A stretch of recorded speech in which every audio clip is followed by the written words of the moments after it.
this question, right, to start off, I will just show you the correct method of doing it, and later on I'll warn you over the wrong method. Okay.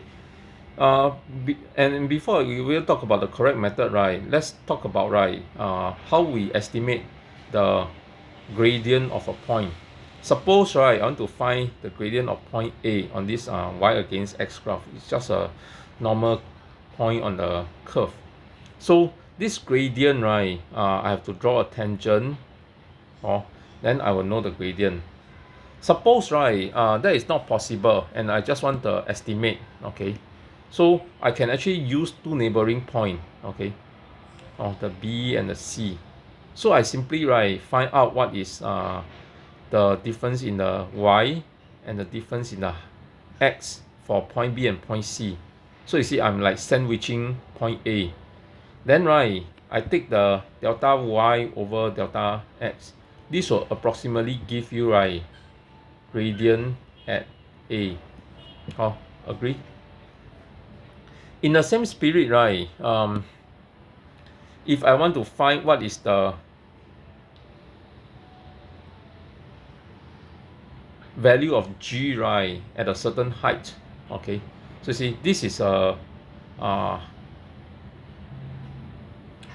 phi against R, okay, and we know, right, that the formula is G is equals to minus d phi over dr.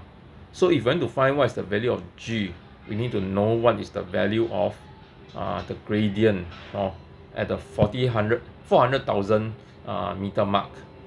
So this is the 400,000.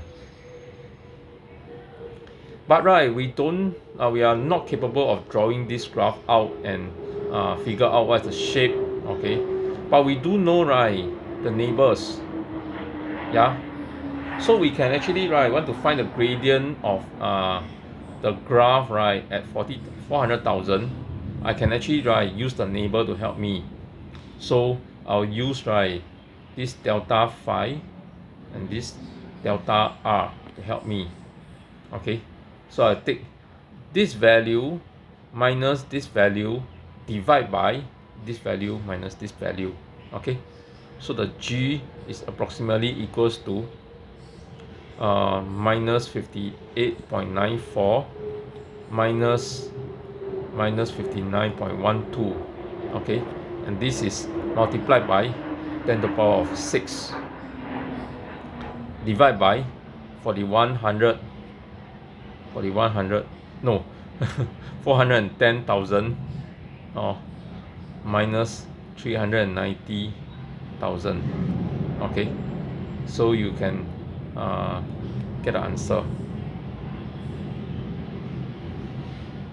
The wrong method, right, of doing this is to try to be smart, right, and use, right, the fact that G is equals to the formula, right, gm over r square. Okay, and you think, right, this is pretty similar, right, in terms of formula to the formula for phi, which is minus gm over r. So you try to so this is a wrong method. So you try to take the phi divide by the r, and come to some answer. Not correct. You can't do that. Yeah, anyway, you don't even know what is the radius of Earth, because, right, the r here is not even the distance from Earth's surface is not even the r. You still need to add the radius of Earth. So this method, right, is not correct. So do not do that. The correct method is to figure out, right, G and phi are related, right, by a differential. Okay.